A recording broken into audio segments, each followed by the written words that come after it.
Welcome to the Rainmaker Podcast with your host, Gui Costin. The goal of this podcast is to give listeners a unique look into sales strategies from top industry executives. We introduce you to the heads of sales and heads of distribution who will help you understand the inner workings of the successful sales organizations from philosophy to execution. This podcast is essential for sales professionals seeking wisdom from the best in the field. If you're not familiar with Dakota and their Dakota Rainmaker content, please check out dakota.com to learn more about their services. This episode is brought to you by Dakota Marketplace. Are you tired of constantly jumping between multiple databases and channels to find the right investment opportunities? Introducing Dakota Marketplace, the comprehensive institutional and intermediary database built by fundraisers for fundraisers. With Dakota Marketplace, you'll have access to all channels and asset classes in one place, saving you time and streamlining your fundraising process. Say goodbye to the frustration of searching through multiple databases, websites, Form ADVs, and say hello to a seamless and efficient fundraising experience. Sign up now and see the difference Dakota Marketplace can make for you. Visit dakota.com/Dakota-Marketplace today. What is up, everybody? It's Gui Costin, founder, CEO of Dakota. Welcome to the latest edition of the Rainmaker Podcast. And boy, do we have a treat in store for you today. I'm joined by Michele Colucci. Welcome. Thank you so much. DigitalDx Ventures. She is the founder and managing director. So thrilled to have you on board. Thank you so much for inviting me. You got it. Okay. Michele is a venture capital thought leader, lawyer, investor, serial entrepreneur, and philanthropist. She has authored 5 patents in the technology space and founded companies in the legal, technology, retail, and entertainment space. As a Silicon Valley venture capitalist, Michele is committed to impacting the health field by applying AI to healthcare. Her investments focus on personalized medicine diagnostics, enabling doctors to identify illness earlier, more accurately, and less invasively. She has board of directors experience with public and private firms, including Global Indemnity Group, Optina Diagnostics, Aina DX, GLX Analytics, Bioshut, and Delphi Diagnostics. She has been frequent guest lecturer at Stanford University's School of Engineering. In 2019, Michele was named West Coast Ambassador by the Nobel Laureate Foundation. She earned her BA and JD from Georgetown University and an MFA from the AFI. Yep. Michele, welcome. Thank you so much. Even though I might have butchered some of those names of those companies a little bit. So tell us, obviously we're living in this amazing world of AI and AI in healthcare. Can you just tell us a little bit about the mission for DigitalDx? Yes. You have to be under a rock if you haven't seen what's going on with AI and data and how it is changing every vertical out there. I think it was Accenture did a study. They thought in the next 5 to 10 years, the 2 areas that were undergoing the biggest change and growth were going to be AI and healthcare. And the area that AI was going to have the biggest impact on is healthcare. And that is because there are so many methodologies that you use with AI and data that are applicable and can overlay beautifully on your body. Your body is a big data problem. We have billions of telomeres, exosomes, cells, et cetera. And so to be able to take artificial intelligence and data and be able to see by digitizing signals, by amplifying signals, by cross-purposing data sets, we're able to see what's going on in our body before symptoms. So diagnostics, dia means symptom-based, gnosis is knowing. What we are doing is technology-based knowing, technosis. That's our focus of our fund. I love it. And so what is the investment approach and how are you going out and sourcing investment ideas? And then let's talk about the investment opportunity as well as kind of what you're looking for today. The investment approach is really to identify earlier, least invasive, more accurate and faster diagnostics. There's no reason why people should take months or years to figure out what's wrong with them. The journey is horrible, right? Somebody comes, I have dizziness, I have my blood pressure's going up, and you spend so much time in the doctor's office and in tests to try and figure out what is causing that, or basically how to treat the symptom, not necessarily what the cause is. What we're focused on is being able to use AI and technology to identify what's happening and why. Fast, very fast, over the counter. We have a company that has a first FDA-approved over-the-counter syphilis test. 10 minutes, it'll tell you, quick blood prick, you do or don't have it. There's medication we can we can use for that, Right. So being able to really take technology and use it either for aggregating data, for parsing data, for processing, for sequencing, all these different ways to be able to see what we physically can't see inside our body, especially in places like neurology, right? In neurological conditions where it's in the brain. You can't image just easily, your brain. So being able to identify either imaging through the eye, the fundus, or being able to take a blood test and see what's going on neurologically, that's all the future of medicine. Yeah, that's amazing. And tell us about your team that you put together at DigitalDx. Yeah. So we're very excited. We have a great team. I was actually pulled into this business by my former partner who's retired since then, Ted Driscoll, who was the most successful investor in this area. And it was through him, by me sending him companies. He finally looked at me one day. He was an investor in my company and said, "What are you doing running companies? Great company. I love it. I invest in it. But I'd rather you be looking and supporting and investing in other companies, like a lot of them. And so I'll back you if you want to start." And so I started with him, and that was very exciting. And then we brought on my partner, Eric Weiss, who was the head of emergency medicine at Stanford, first concierge medicine doctor in Silicon Valley. We brought on David Kirk, who was the chief scientist architect at NVIDIA, built all the technology underlying generative AI. So we really, when we say we do AI, we don't just do AI. We really understand it. And we understand the healthcare system as well. We put together, so that's our team, but then, and Aaron, who is at JP Morgan, is phenomenal, individual when it comes to the fundraising and understanding financing and so forth piece. So we have people for each area. We also have a very unique setup. We have two groups that we've created. One, it's called an entrepreneur in residence group, expert in entrepreneur residence. That's former chief scientist at Marriott, former chief medical officer of Siemens, all the different incredibly wonderful men and women who have the best expertise that money can't even buy in technology, in regulatory, in reimbursement, in go to market, in the science, in the really in-depth lab stuff, whatever you need, and the growth and then the exit, to be able to holistically look at each one of these companies and not only help us with the diligence and parsing just which one do we want to look at, which one are we excited about, but also help our existing portfolios get through those milestones. And the second piece, and we get deals from them also, a lot of deals. We incubate some actually now. We just started incubating. And the second piece is a fellowship I started in 2019, I guess it was. I was looking for 2 interns. It was unpaid. And I got over 100 of the most amazing resumes from all over the world, MD, MBA, PhD students, just at the top of their game. And I thought, what's wrong with this picture? None of them should be working for free. They're all, I would love to be able to pay them. I didn't have the money when I started the fund. But I thought, why can't they get a job in this industry? And it's all because it's a very insular industry of who you know. And these were primarily a lot of women and foreign-born and minorities that didn't have a connection into the venture capital ecosystem.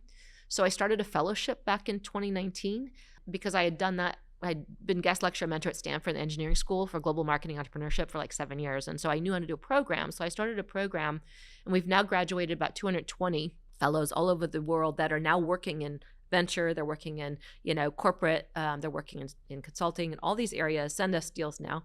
And so we get, we have about 100 deals a month that come to us, half from the fellowship alone, because they're sourcing these labs all over the world, and then half from our EIRs and our own team and our own relationships.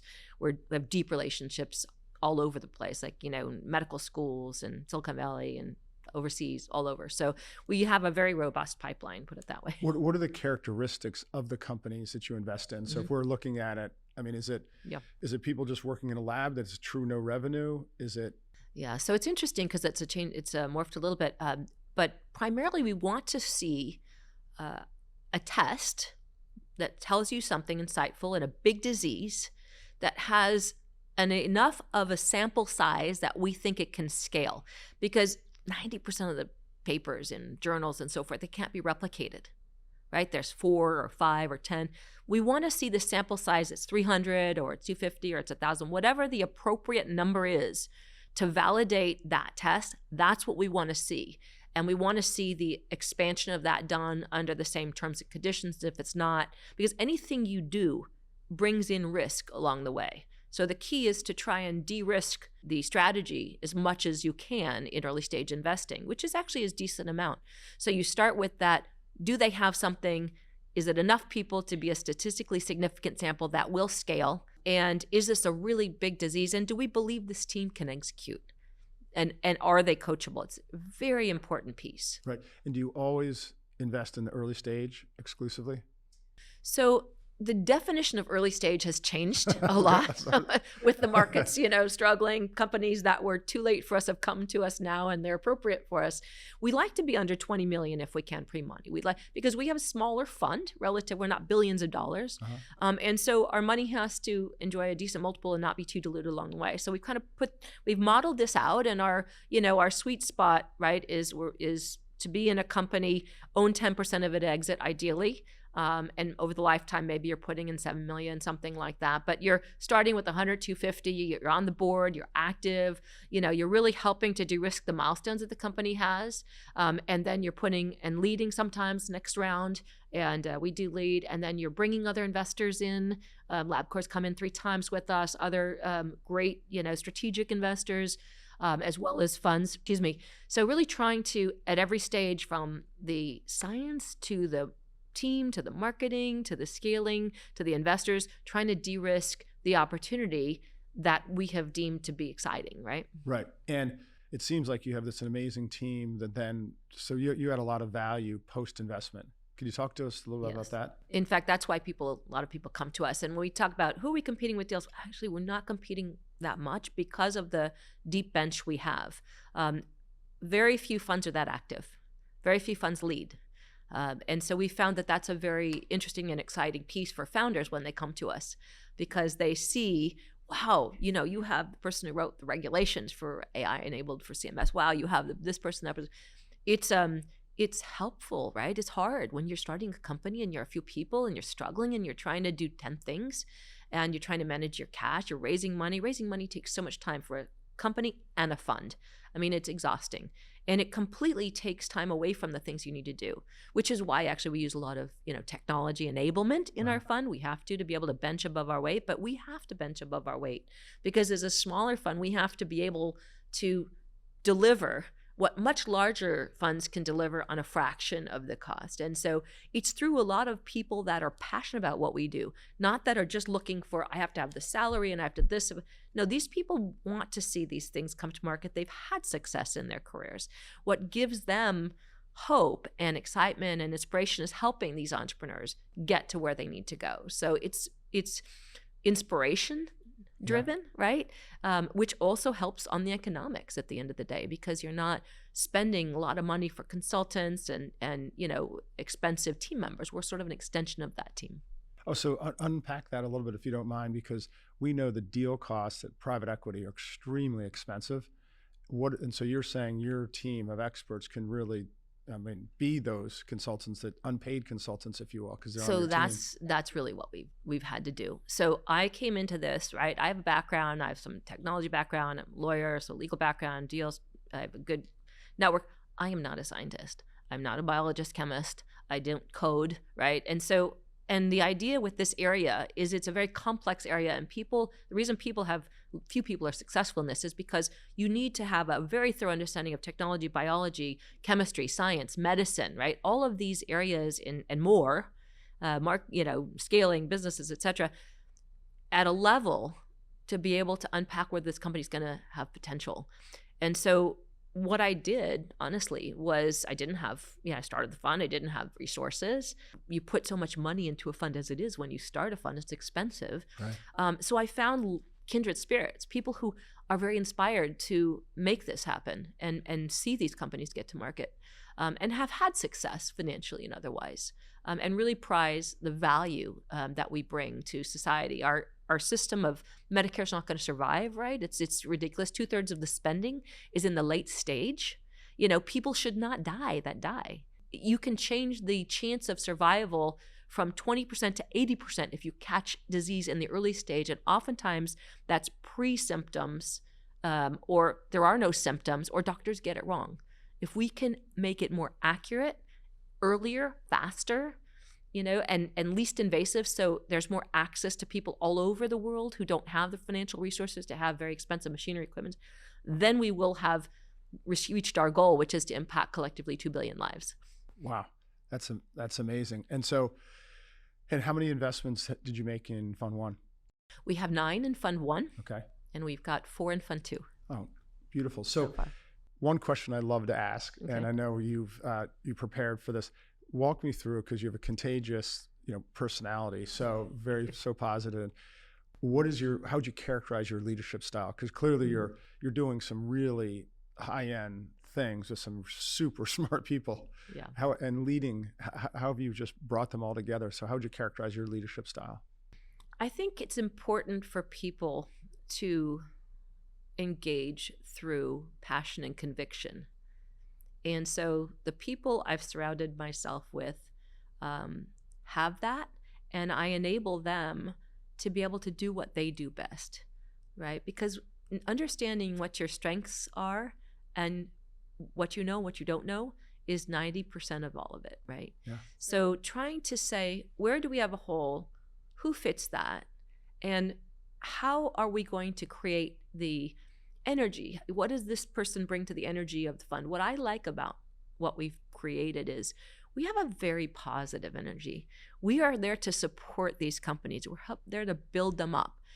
So when people come in to meet our EIRs and go through our process, I don't appreciate when people, are, I don't mind them being negative in the sense of this doesn't work because. I don't like the negative energy. I like the positive energy. Look, this has potential here, or you know what, this really doesn't have potential. Here's why. That's okay. But keeping the emotion out of it and being, contributing what gifts you were given, Yeah. right? And what you spent your career honing and being able to learn from each other. That's the energy we've created. Also, we've done something very different in our fund. When you're a venture partner, you take a piece of everything in the fund. You don't just, eat what you kill, because it puts you in a position where partners compete against each other, number one, which some people will say good. I would say it's not good, because oftentimes they make deals. You support my deal, I support yours, but it might not be the best deal. So having everybody's, skin in the game with every company that we all decide we want to invest in, which we do together, is, I think, a better way to build the mousetrap, in my opinion. Because we are all championing. When that company needs support, it gets it from everybody. So a very team-based approach. Yes. Yeah, and so Jeff Bezos, which we follow at Dakota, he calls it, there are no no's at Amazon. So we coined that no no's at Dakota, get to yes. Because we all know why something can't work, right? It's like, that's it. Right?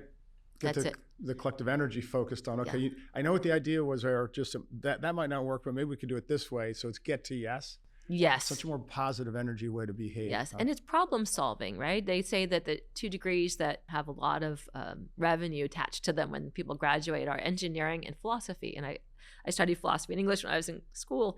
And it's because there are different ways to look at a problem, and to be able to look at a problem from multiple angles, not just from where I sit. And that's part of what you're doing here with selling. Things are not really, sold as much as they're bought, right? Yeah. So thinking about it from the standpoint of, how can I make the person I'm talking to successful? What do they care about that I can offer? How can I make them successful? I think is a very important, piece of how we approach this. If I'm a fund and I'm a, $100 billion fund and I can't write checks more than, $250 million at a time, that's not for me. Right. It's okay. No matter what I do to dance around to try and say, you should invest in this, they're not going to, because they can't write a check size that's small enough, and they can't be over a certain percentage of our fund. Do you know what we call that? What's that? We call that, we grow apples and we sell them to apple buyers. We don't try to convince orange buyers to buy apples. Correct. Exactly. That's one of the key very elements important. of sales, right? Yeah, that's exactly right. You got to call people that know can your buy customer. what you sell. Yeah. And I love the reference to Jeff Bezos. I think, what he's built is brilliant. And I really also like a couple things that he has instituted, such as when you go into a meeting, you get the first 10 minutes to review the documents before you're talking. I love that, because we are so busy. All of us are so busy. And so what we do with our EIR group is we send them in advance, and we have them identify and links to everything in the chat. So when they first arrive, they can be referring to them. They can be, as we're listening to the presentation, they can be looking at their notes. They can provide ideas and thoughts in advance, as well as at the time of the meeting. And we get the feedback at the time of the meeting, at the end of each presentation, because people forget, right? And things go, what company was that now? Because we see so many. The ERs see 6 to 8. Our team sees 100. So sometimes it's hard to keep track of it all. And you have to recognize these are busy people. They're on boards, they're doing other things. So they also need to help. And that's one of the growth strategies I've been working around a lot, because we started small, now we're trying to grow. Yeah. And so one of the growing pains is how do we as a fund make the process more efficient and effective? And my ERs have come to me and said, hey, we have suggestions about that. So I've incorporated those suggestions because it's their problem as well as mine, right? So it's been a great process of really understanding how to grow with our size. Well, that's beautiful. So as we close out, I have 2 final questions for you. Okay. What would you tell a young person getting into the venture business today? What advice would you give them? Well, one of them I touched on briefly, which is, find something that you care about and make it your own. So when I look for my team, what I look for in my team to do is connect our vision with their experience and let them tell their own stories, right? Don't take my stories. Right. Create your own, because you're here for a reason. And so I think young people should really look at what speaks to them, in terms of strategies, in terms of verticals, because inspired work, I did a blog on this many years ago on the Huffington Post blog when I had that, is what carries you through those really tough times, AK Fund too, right? It carries you through those times when it's hard to raise money. It's hard to get your strategy out there. It's hard to be able to get visibility in a world where large funds have so much money to spend on PR and do all that. We don't. So it's important that whoever is speaking on our behalf have a reason why they're there. So that's one of the things I would definitely suggest. And the other piece I would say is technology is your friend. We have part of our strategy, we have a 72 data point algorithm where we identify outliers in companies and we market map everything out there. We have everything by vertical, specific by disease state, what are the new startups, what's the standard care, what's this, and what are the main things, the data points that we care about in the company to identify the level of opportunity and success that they could enjoy. Same thing with agentic AI, right? We can use that to create so many of our sales processes. So understanding how technology can make you better. I just did a post that Eric Schmidt did a talk at Park, and he was talking about, the future is human intelligence alongside technology and AI intelligence, because there's some things that humans can do better, some things that AI can do better. And together, 1 and 1 is 3. So really understanding how to use technology to your benefit, and also, recognizing that you need to approach this out of passion, and that will cross the line, right? Right. I love it. Okay. Final question. Yes. In today's market environment, what is your number 1 challenge? Number 1 challenge would probably be fundraising, because we have a lot going on. Initially, we were looking at the election as a time for capital to shake loose, because it reduces uncertainty and risk. The first several months since the election has been anything but that. It's actually increased the risk because there's tariff potential, there's this, there's that. So and then the tariffs actually made the public markets outsized, so the venture capital, allocation goes down. So uncertainty is really our enemy. So our biggest challenge is to tell investors and explain to them, make them understand why you can't just go with that flow. You have to invest out of a conviction. You have to recognize where the forces are going in the market, the AI and healthcare. You have to understand what a team brings in terms of level of sophistication, not just how many funds have you done before? Right. Because the reality is a lot of the brand name funds, their returns are not good, but you don't realize that because they have a brand name. Some are great, right? But some are not. And right. Every new fund like ours is going to be a big fund. And so getting in at that level early, where as you grow, you would try and get an allocation to a big fund. You can when you start in early. And early stage managers are far more hungry, right? So the numbers show how the level of success is much greater under $100 million funds. And so I'd say that the market is a big risk, but being a couple steps ahead of it is really where the returns are going to, instead of being reactive, you need to be proactive. You need to invest out of conviction instead of out of fear. And that's, I think, my biggest takeaway. I love it. Well, Michele, this has been such a treat to have you on the podcast. So fascinating. Likewise. Thank you. And best of luck going forward. I appreciate it. Thank you so much. Okay. Yeah. So that's a wrap for the latest episode of the Rainmaker Podcast. Thanks so much for joining, and I can't wait to see you on the next episode of the Rainmaker Podcast. You can find this episode and others on Spotify, Apple, or your favorite podcast platform. We are also available on YouTube if you prefer to watch while you listen. If you would like to check up on past episodes, check out our website, dakota.com. Finally, if you like what you're hearing and seeing, please be sure to like, follow, and share these episodes. We welcome all your feedback as well. Thank you for investing your time with Dakota.